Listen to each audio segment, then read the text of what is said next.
자, 오늘 읽은 본문에서 하나님 나라를 정말 필요로 하는 사람들이 누구냐라고 하는 질문을 먼저 하게 됩니다.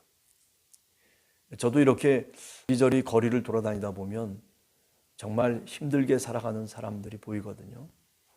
하루하루 집도 없이 절도 없이 그저 길거리에서 방황하는 사람들도 있고, 남루한 거지 신세로 살아가는 사람들도 종종 우리가 보게 됩니다. 어떻게 저 사람은 살아갈까라는 염려도 갖게 되는, 살다 보면 저런 사람들한테 꼭 정말 하나님 나라가 필요하겠다. 세상 속에서 살아가면서 뭐 그런 사람들은 무슨 뭐 큰 잘못을 저질러서 그렇게 살아가겠습니까? 그런 것도 아니잖아요. 어떻게 조건과 여건이 만만치가 않아서 뭐 또는 정신적으로 문제가 있어서 그렇게 살 수밖에 없는 처지가 돼버린 거죠. 뭐 그 사람들이 법을 뭐 심각하게 어깁니까? 아니면은 무슨 뭐 큰 범죄를 저지르면서 살아갑니까? 아니죠. 부르마를 끌고 리어카를 끌고 자전거를 끌고 그러면서 최선을 다해서 자기 생명 하나 보존하기 위해서, 무슨 뭐 식구가 있는 것도 가정도 있는 것도 아니죠. 그저 자기 한 생명 유지하기 위해서 살아가는 사람들이 많다라고 하는 겁니다. 그런 사람들이 정말 하나님 나라에 들어가야 될 사람인 것처럼 그렇게 느껴지죠. 예수를 믿어야 됩니다. 뭐 이렇게 해야 됩니다. 저렇게 해야 됩니다라고 하는 수식어들이 붙을 수 있는 상황이 아니죠. 한 생명, 그죠? 한 생명이 천하보다 귀하다라고 누가 가르쳐 주셨습니까? 바로 예수 그리스도 우리 주님이 가르쳐 주셨어요. 잃었던 한 생명이 돌아오는 것은 의인들이 돌아오는 것보다도 더 기뻐하고 더 기뻐하는 사건이라고까지 그렇게 말씀해 주셨던 우리 주님. 오늘 성경 본문을 통해서 보면 큰 잔치에 초대를 합니다.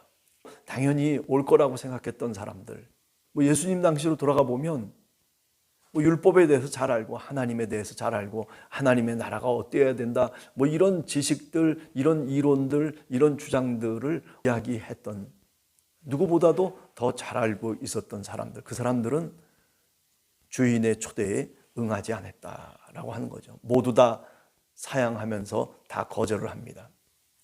왜 그렇습니까? 그들은 그 잔치에 참여해야 될 필요성을 느끼질 않는 사람들이에요. 넉넉해요. 모든 게 사는 게 넉넉하기 때문에 그렇습니다.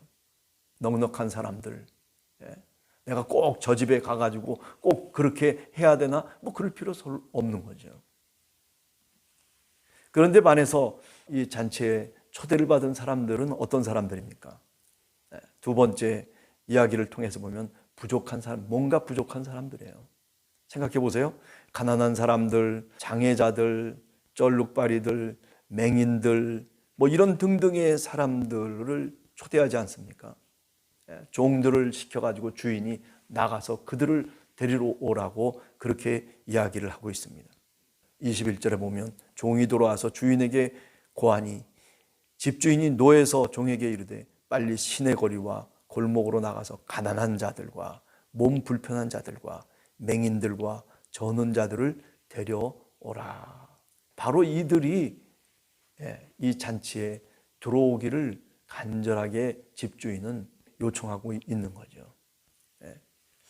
자, 그러면서 생각을 해봅니다. 이렇게 넉넉하고 이렇게 잔치에 들어갈 필요가 없이 내 일에 바쁜 사람들, 거절의 핑계를 보십시오. 밭을 샀다, 그리고 소 5마리를 샀다, 그리고 장가를 들었다, 이런 핑계 저런 핑계를 댈 수 있겠지만은, 그러나 오늘 본문이 얘기하는 건 뭡니까?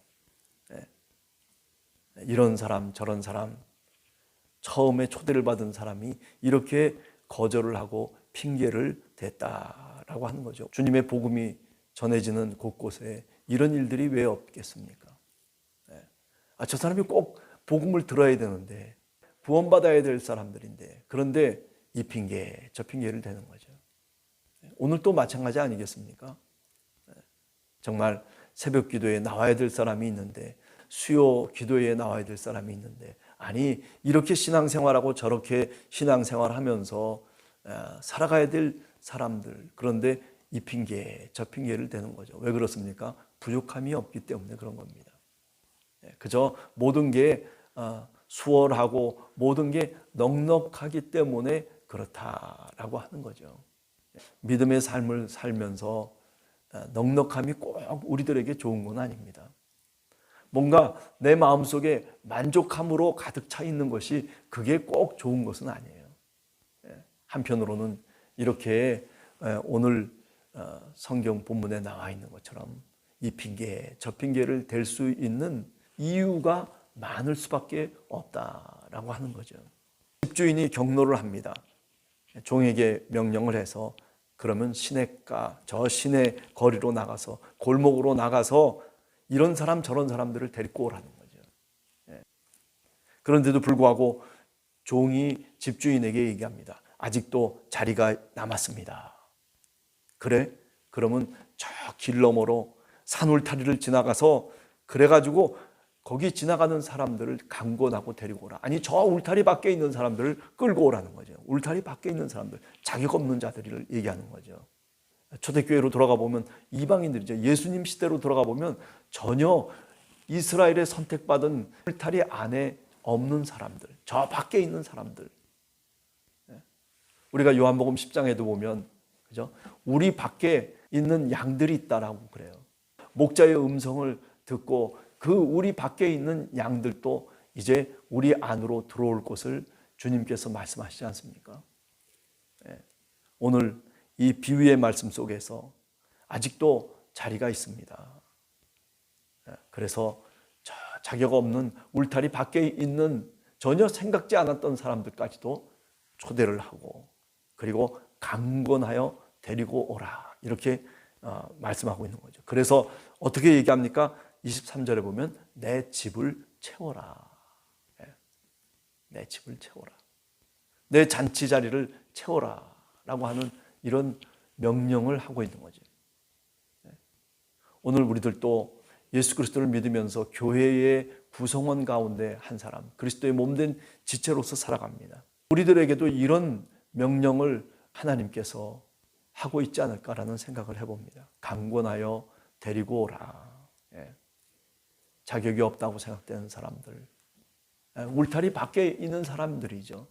그런 사람들까지라도 그래서 내 집을 채우라라고 하는 말씀이죠.